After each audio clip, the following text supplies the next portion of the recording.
Good morning, Tyler. It's your birthday. You're 25, and that's a big one. And I'm not there for it.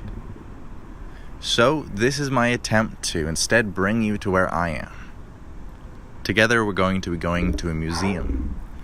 Except I'm the only one who gets to talk, and I get to see everything first.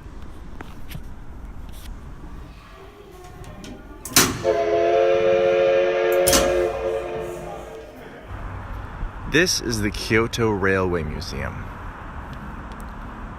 The first railway in Japan was constructed in 1872 between Tokyo and Yokohama.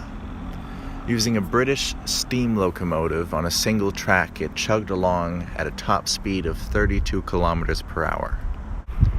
Japan's first high-speed bullet train railway opened in 1964 between Tokyo and Osaka, making travel by train as fast as air travel. Japan's 4 main islands were at last joined by a railway in 1988 with the undersea Seikan Tunnel.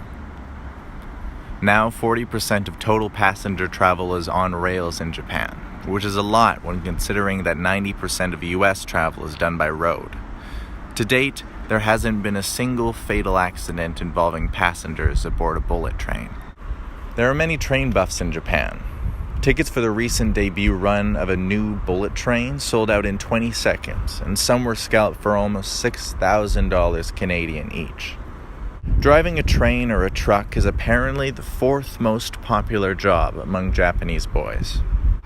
Trains are central to Japanese culture. With trains, Japanese people get to enjoy nightlife safely. They get a little extra exercise here and there by walking to and from stations, and they can maintain their punctuality. A train as much as 5 minutes late grants a passenger the right to get a late slip to give to their employers. Most businessmen in Tokyo own cars, but it's common for people in Tokyo to view cars as a hobby, as trains are easily the most effective way to get around.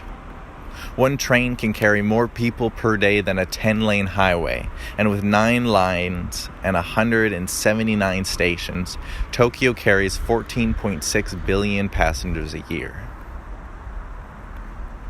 I was fascinated watching children play with the toy trains and tracks. I remember when you were in the same place, and I tried to make the most of the Brio bin once again being dumped in Grandma and Grandpa's living room. I familiarized myself with turntables and the names of Thomas, Percy, Donald, James, Harold, and then I did other things. But you found ways to pursue the experience of pulling trains along tracks further. Only a few years later, I was walking along a model train layout so extensive it had to zigzag down a hockey rink, and I remember being proud at the part that was my brother's.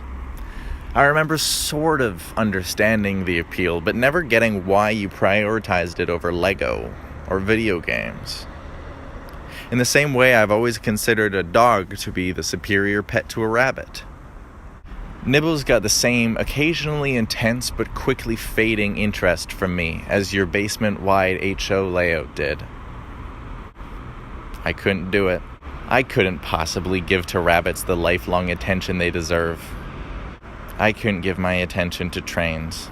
I couldn't give it to engineering. I couldn't give it to painting or playing an instrument, and I've tried. But you could, and you did. And I admire that. And I think if you were here with me in Kyoto, we would go to this museum, and you would be able to fill in the gaps left by the Japanese-only placards.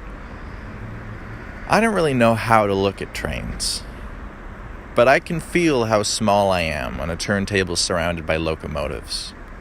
I can look across a vast yard of rails and feel the weight of millions of lives before me who worked on something to connect them to each other.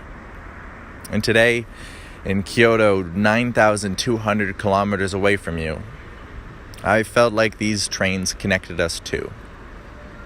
I love you, Ty. Happy birthday.